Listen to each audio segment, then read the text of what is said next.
Hello everyone, welcome to Aryavarth Herald. अब इस issue पे काफ़ी टाइम से मैं सोच तो रहा था वीडियो बनाने के लिए, बट फॉर सम रीज़न ये चीज़ मटेरियलाइज नहीं हो पाई। मुझे ऐसा लग रहा है now is the right time, because NEET का एग्ज़ाम हो गया है। नीट के बाद पेपर लीक भी हो गए थे, पेपर लीक के बाद रीनीट हो गया, रीनीट के बाद अब ये पूरा अपना रिजल्ट आएगा, रिजल्ट के बाद काउंसलिंग वाला सेशन आएगा, काउंसलिंग के बाद ये कॉलेज अलॉटमेंट्स वगैरह पूरे होते हैं, वो चीज़ें स्टार्ट हो जाएंगी।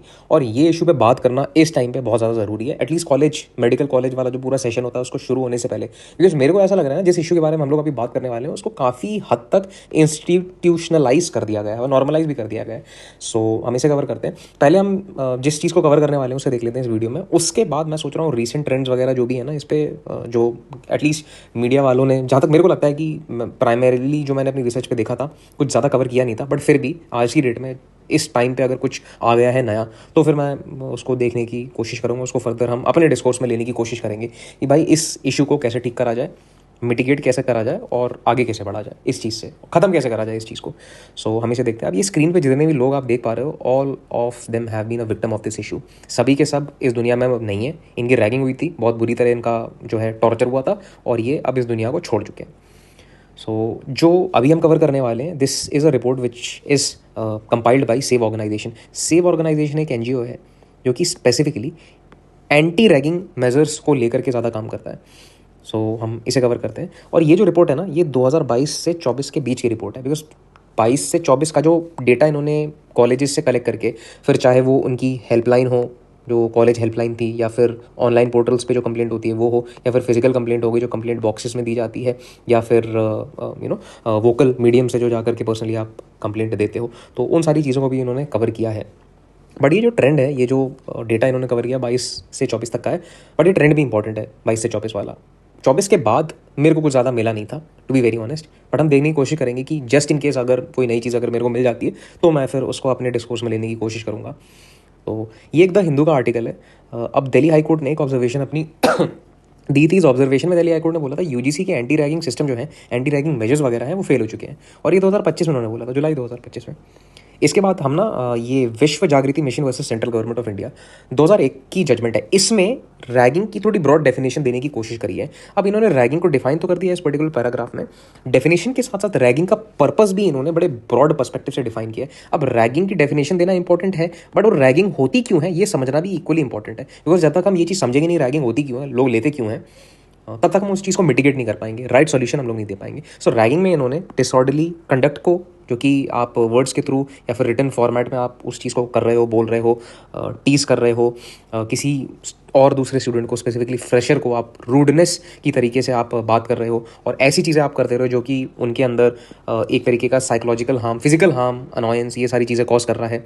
तो ये सारी चीज़ें जो होंगी वो रैगिंग के अंदर आएंगी। अब पर्पस ऑफ रैगिंग यहाँ पे समझना बहुत ज़्यादा जरूरी है। इन्होंने बोला है कि cause of indulging in ragging is deriving sadistic pleasure और showing off power, authority, superiority. तो इन तीन चीज़ों को शो ऑफ करने के लिए और एक सेडिस्टिक प्लेजर को डिराइव करने के लिए जो सीनियर हैं, जो लोग हैं, वो रैगिंग करते हैं। अब मेरे को एक और चीज़ लगती है, जब मैं इस चीज़ के बारे में पढ़ रहा था, स्पेसिफिकली ऐसे मेजर्स को मैं सोच रहा था कि अगर हम पॉलिसी का पार्ट बनाएं या फिर एंटी रैगिंग मेजर्स का पार्ट बनाएं, तो कैसे वो स्टूडेंट्स की, पेरेंट्स की, पूरे स्टूडेंट कम्युनिटी की, अगर हमारे देश की कैसे हेल्प कर सकते हैं। तो उसको बनाते टाइम मेरे को ये चीज़, इस पर्टिकुलर 2 लाइनों की बड़ी इंपॉर्टेंस समझ में आई। वो हम आगे चल के देखेंगे, बट पहले हम ये समझ लेते हैं रिपोर्ट क्या कहती है और रिपोर्ट ये हमें समझाना क्या चाह रही है। ये रिपोर्ट सबसे पहले तो 24 पन्ने की रिपोर्ट है। इस 24 पन्ने की रिपोर्ट को मैं पूरा पढ़ चुका हूँ। इसमें सबसे इंपॉर्टेंट जो चीज़ है वो एग्जीक्यूटिव समरी है। जो पूरा इन्होंने 24 पन्ने में दिया है वो इन्होंने एग्जीक्यूटिव समरी जो 1 पेज की है उन्होंने उसमें कोलेट कर दिया है। यहाँ से ये पूरी रिपोर्ट स्टार्ट हो रही है, state of ragging in India. फिर ये 3 चीज़ें थोड़ी और इंपॉर्टेंट है। 2022 से 24 के बीच में जो रैगिंग से रिलेटेड डेथ्स हुई हैं, वो एक ये वाला पोर्शन जिस पे हम स्पेसिफिकली अभी फोकस करेंगे। मेडिकल कॉलेजेस में ऐसा क्या होता है कि बहुत ज़्यादा रैगिंग होती है, और रैगिंग से रिलेटेड डेथ्स, कंप्लेंट, सारी चीज़ें होती हैं मेडिकल कॉलेजेस में, बहुत ज़्यादा होती हैं।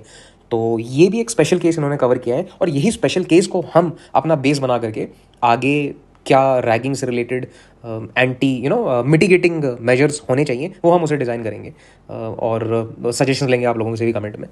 और फिर इन्होंने भी कुछ अपने सजेशंस दिए थे, सजेशंस मैंने पढ़े थे, they were good but they were very journalistic. But इस केस में थोड़े जर्नलिस्टिक सजेशंस ही लोग दे सकते हैं, बिकॉज स्पेसिफिक मेजर और कोई होगा ही ना। वही मेजर्स में वही सीसीटीवी कैमरे इंस्टॉल करना, पेरेंटल इन्वॉल्वमेंट होना, वार्डन का इन्वॉल्वमेंट होना, वही सारी चीज़ें आ जाती हैं। बट इसको कैसे और एफिशिएंट बनाया जाए उस पर हम चर्चा कर लेंगे। तो पहले हम लोग देख लेते हैं कि एग्जीक्यूटिव समरी क्या कहती है, और उसके बाद सीधे फिर हम और दूसरी चीज़ों पर बात करना स्टार्ट कर देंगे। तो इन्होंने मेडिकल कॉलेजेस को हॉटस्पॉट बोला है रैगिंग का। अब हॉटस्पॉट क्यों बोला है रैगिंग का? इन्होंने कहा कि रैगिंग से रिलेटेड जो टोटल कंप्लेंट्स होती हैं उसका 38% जो है मेडिकल कॉलेजेस से आता है। सीरियस कंप्लेंट्स जो होती हैं उसका 35% मेडिकल कॉलेजेस से आता है। रैगिंग से रिलेटेड जो डेथ्स होती हैं उसका 45% मेडिकल कॉलेजेस से डेटा आता है। फॉर एग्जाम्पल अगर हिंदुस्तान में 100 मौतें हो रही हैं रैगिंग से, तो 45 डेथ्स जो होंगी वो केवल और केवल मेडिकल कॉलेजेस से ही होंगी। So this is something which is quite concerning. और एक और चीज़ है, अब ये वाला डेटा और इस डेटा को हम लोग कंबाइन करके स्टडी करेंगे तो एक और डार्कर पिक्चर नज़र में आती है हमें कि टोटल अगर 100 स्टूडेंट्स पढ़ रहे हैं हिंदुस्तान में तो उसका 1.1%, यानी कि एक बच्चा पढ़ रहा है मेडिकल कॉलेजेस में। तो अगर पैरिटी बैठाने की कोशिश करें तो मतलब 45% जो मौतें हैं वो मेडिकल कॉलेजेस से हो रही हैं, और रेस्ट 55% जो डेथ्स हैं वो अदर कॉलेजेस से हो रही हैं। तो मेडिकल कॉलेजेस में जो टोटल बच्चा पढ़ता है वो पढ़ता है 1%, और बाकी में जो पढ़ता है बच्चा टोटल स्टूडेंट वो है 99%। तो ये अगर पैरिटी बैठाने की कोशिश करें तो फिर हम एक बड़े उसके अंदर एबिस के अंदर चले जाएंगे, इससे निकलना बहुत मुश्किल है, क्योंकि फॉर ऑब्वियस रीजंस। अब मेरे को एक चीज़ समझ में नहीं आ रही, हमारे हिंदुस्तान का स्टैटिस्टिकल डिपार्टमेंट इतना बर्बाद क्यों हो चुका है? बिकॉज अगर NCRB की दो रिपोर्ट्स आती हैं स्पेसिफिकली, एक प्रिजन स्टैटिस्टिक्स आती हैं और क्राइम इन इंडिया, ये दो रिपोर्ट्स आती हैं। मेरे को नहीं लगता क्राइम इन इंडिया में स्पेसिफिकली रैगिंग से रिलेटेड केसेस को इन्होंने कवर किया है। कुछ ज़्यादा इस इशू पे मेरे को चर्चा होते हुए आज तक दिखी नहीं है। चर्चा तभी होती है जब एक कोई पर्टिकुलर इंसिडेंट होता है, वो कुछ टाइम के लिए रेलिवेंट रहता है, रील्स वगैरह बना दी जाती हैं, उसके बाद फिर वही पेपराजी टाइप की वीडियोस जो हैं वो चलने लग जाते हैं। सो मेडिकल कॉलेजेस को इन्होंने हॉटस्पॉट बोला है रैगिंग का। अब इन्होंने रैगिंग का हॉटस्पॉट तो बोला है, और उस चीज़ को इस्टेब्लिश करने के लिए इन्होंने ये दो स्पेसिफिकली हमें जो बड़े खतरनाक डेटा हैं डेथ्स के और टोटल स्टूडेंट्स जो पढ़ते हैं हिंदुस्तान में मेडिकल कॉलेजेस में, उनका जो परसेंटेज है वो, ये दो चीज़ें दे करके इन्होंने एक बड़ी खतरनाक सी इमेज, हमारे डेंजरस सिचुएशन टाइप की बना दी है मेडिकल कॉलेजेस से रिलेटेड। अब ये चीज़ तो हम समझ गए कि मेडिकल कॉलेजेस में इतना बुरा हाल है, रैगिंग से रिलेटेड काफ़ी डेथ्स हो रही हैं as compare to other colleges.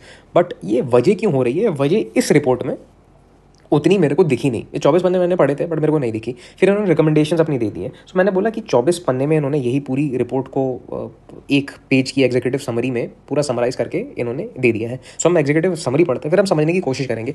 Main जो चीज़ हमें समझनी थी वही थी कि भाई मेडिकल कॉलेजेस हैं, ये हॉटस्पॉट्स हैं रैगिंग के, बहुत ज़्यादा इनमें रैगिंग से रिलेटेड डेथ्स के जो केसेस होते हैं वो मेजरली मेडिकल कॉलेजेस से आते हैं।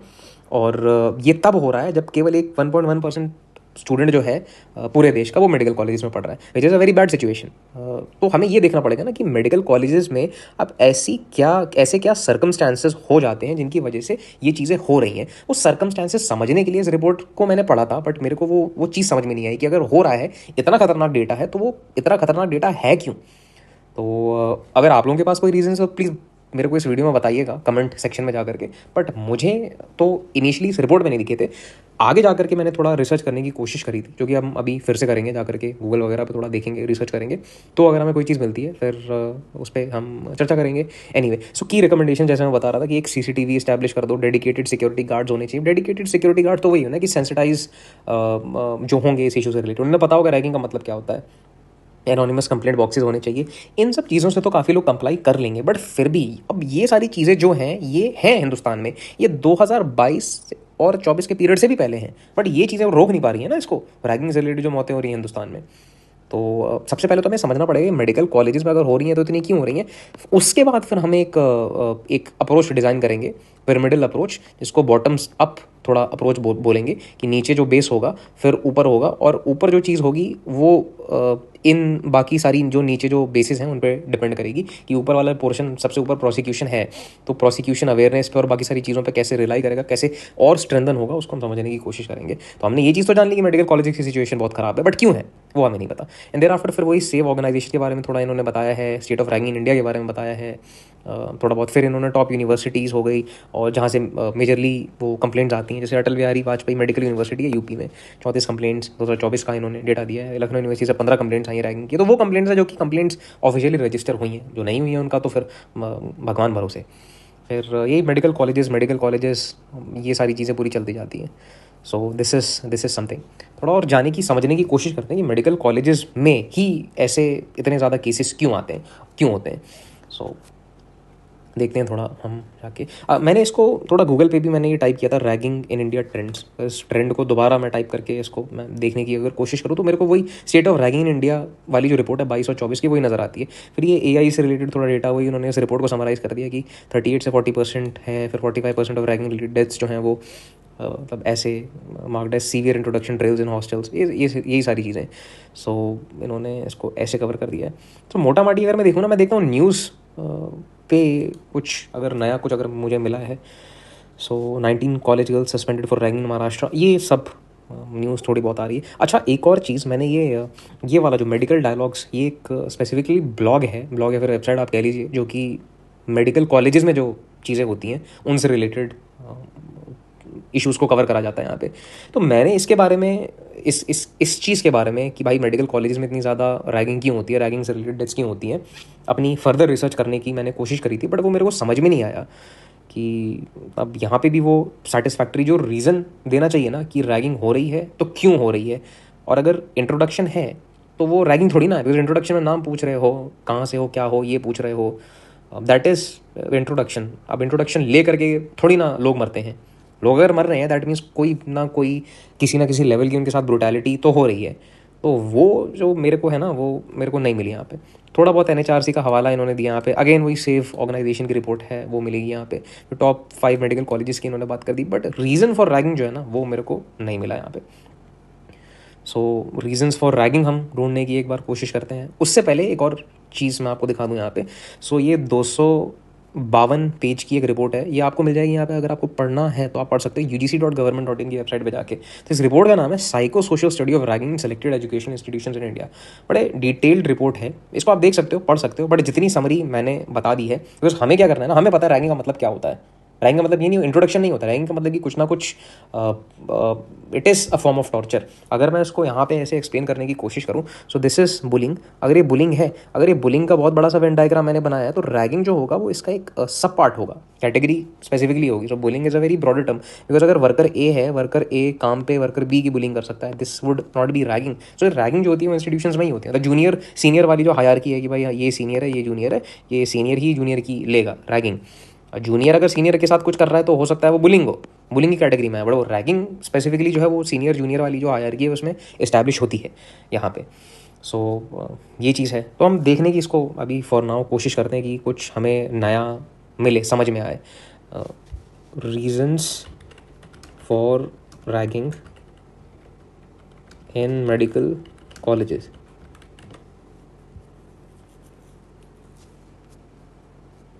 Physics wala counter currents. Diagnosing the medical colleges, culture of ragging, prevention of ragging regulation, ragging in medical colleges, perpetuation of tradition is one of the major cause of ragging. ठीक है, बिल्कुल सही बात है. But perpetuation of tradition of ragging is a major cause of ragging in India. तो ragging का tradition था, हम उसे परपेचुएट कर रहे हैं, तो वो एक सब इशू हो गया. वो सपोर्टिंग एक तरीके से रीज़न हो गया कि हम रैगिंग को एंडोर्स कर रहे हैं. मेजर जो है रीज़न उसे देखना पड़ेगा. Ragging in mental health in Indian medical colleges, इसको पढ़ा था मैंने. ये प्यूनिटिव प्रिवेंटिव मेजर्स और क्या इम्पैक्ट्स हो सकते हैं उस पर थोड़ा ज़्यादा रेलिवेंट है.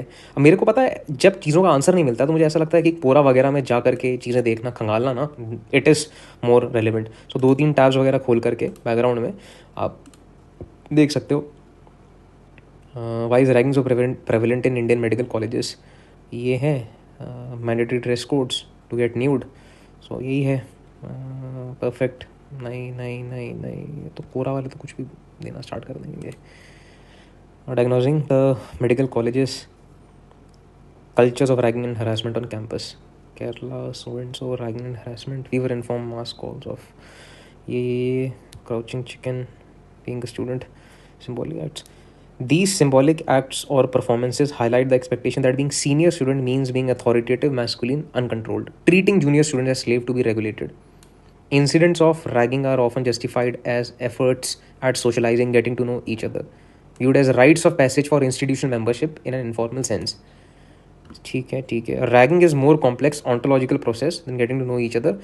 It is a process through which newly admitted is called to evidence their legitimacy by normatively surrendering their human dignity. ठीक है. So we have this cultures of ragging. ये हो गया harassment, social agents, ये है reports, extreme cases, junior senior distinction से, ये है रैगिंग कल्चर नेचुरलाइज्ड. ठीक है, नेचुरलाइज हो चुका है ये. डिस्पाइट कैंपस स्ट्रक्चर्स नॉर्मेटिव, ये तो फिर वही बात हो गई यहाँ पे पैरामेडिकल एंड ऑल हेजेमनी वाली. उस पर हमें नहीं जाना है ना, हमें तो स्पेसिफिकली समझना वजह क्या है रैगिंग की, क्यों हो रहा है ये सब, अगर हो रहा है तो, और इसको कैसे कंट्रोल करा जा सकता है. ये है one of the reasons for persistence of such practice is reduction of professional education. सही बात है, वो तो हो गया रीज़न. मतलब वो रीज़न हुआ परसिस्टेंस ऑफ सच प्रैक्टिसेस, मतलब वो प्रैक्टिस परसिस्ट कर रही है तो परसिस्ट करने का रीज़न है. वो रीज़न उस प्रैक्टिस की एग्जिस्टेंस का नहीं है, वो परसिस्टेंस का है. सो एग्जिस्टेंस का मेरे को मोर और लेस ना, ये थोड़ा सा यहाँ पे जो इन्होंने कुछ बताने की कोशिश करी है. Highlight the expectation of being senior student means being authoritative, masculine and controlled, treating junior students as slaves to be. ये थोड़ा मेरे को ज़्यादा रेलिवेंट लग रहा है. ये वाला पोर्शन है ना, ये वाला पूरा, इसमें थोड़ा इन्होंने एक्सप्लेन करने की कोशिश करी है, मेरे को थोड़ा ज़्यादा रेलिवेंट लग रहा है एज अपोज टू बाकी जो चीज़ें मैंने देखी हैं अभी तक यहाँ पे. सो मतलब ragging culture has literally become neutralise. सही बात है, नेचुरलाइज तो हो गया यहाँ पे. कल्चर्स ऑफ डोमिनेशन, हाँ, आउटलाइन कल्चर्स ऑफ. अब फिर जब मेरे को कोई चीज़ समझ में नहीं आती है ना, तो फिर मैं उसके रीजंस ढूंढने की कोशिश करता हूँ. तो इंसान रैगिंग क्यों करेगा, चलो ठीक है, डोमिनेंस इस्टेब्लिश करने के लिए मैं समझ गया. एक वजह हो सकती है कि भाई मेरे को डोमिनेंस इस्टेब्लिश करनी हो. दूसरी वजह क्या हो सकती है, मैं सोचने की कोशिश कर रहा हूँ कि मान लो मैं फर्स्ट ईयर में था, मेरी बहुत रैगिंग ली गई. जब मैं सेकेंड ईयर में गया, मेरे को लगा कि अब तो मेरी बारी है, अब मैं रैगिंग लूँगा. तो मेरे को जो पूरी भड़ास निकालनी है वो मैं निकालूंगा फर्स्ट ईयर वाले बच्चों के साथ. बट ये जो चीज़ हुई ना, ये तो फिर रैगिंग के परसिस्टेंस की बात हो गई है, रैगिंग के एग्जिस्टेंस की बात नहीं है. मेरे को ऐसा लग रहा है अब इस चीज़ को समझने के लिए फिर मेरे को वो डिटेल्ड इस पर साइको सोशल स्टडी पूरी करनी पड़ेगी, या किसी साइकोलॉजिस्ट को, साइकाइट्रिस्ट को बैठाना पड़ेगा कि भाई क्यों होती है रैगिंग यहाँ पे, सेंस ऑफ सेटिस्फैक्शन डिराइव करना है उस चीज़ के लिए. But for now let us settle with these two lines कि भाई रैगिंग का जो बेसिक पर्सपेक्टिव है या जो बेसिक कॉज है, लोग क्यों एंगेज करते हैं रैगिंग पे, वो है डिराइविंग अ सैडिस्टिक प्लेजर. नंबर 1, उनको सैडिस्टिक प्लेजर डिराइव करना है. Number 2, show off. Show off क्या करना है, 2A पे कर दो पावर को, 2B में कर दो अथॉरिटी को, और 2C में कर दो सुपीरियरिटी को. और ये सीनियर करते हैं अपने जूनियर्स पे या फिर अपने फ्रेशर पे. तो कुल मिलाकर के इस मुकदमे का नाम था विश्व जागृति मिशन वर्सेस सेंट्रल गवर्नमेंट. इन्होंने ये सेटल कर दिया, इन्होंने बता दिया. तो हम इसकी डेफिनेशन पे रिलाई करते हैं एज अपोज टू कोई मेडिकल कॉलेज की कोई स्पेसिफिक जर्नल में कोई किसी ने अगर ये रैगिंग की डेफिनेशन बताई हो, या फिर अमेरिकन साइकोलॉजिकल एसोसिएशन ने रैगिंग की डेफिनेशन अगर बताई हो, तो एक बार वो भी देख लेते हैं अमेरिकन साइकोलॉजिकल एसोसिएशन क्या कहती है रैगिंग के बारे में. मेरा बड़ा मन कर रहा है थोड़ा इस पर रिसर्च करने का. अमेरिकन साइकोलॉजिकल एसोसिएशन, तो ये रही ना, American psychological association on ragging. थोड़ी ए की मदद ले लेते हैं. तो ये लोग रैगिंग को हेजिंग भी बोलते हैं. Ragging hazing is recognised by APA as severe form of systemic bullying and, जैसे मैंने बताया था ना, बुलिंग का ही पार्ट है ये एक तरीके से. वो वेन डायग्राम बना करके दिखाया था ना मैंने यहाँ पे, भाई अगर ये बुलिंग है, ठीक है, क्या है ये बुलिंग है, तो इसके अंदर एक पार्ट बना दिया तो ये रैगिंग है. सो बुलिंग का एक अंदर ही एक रैगिंग आ जाएगी.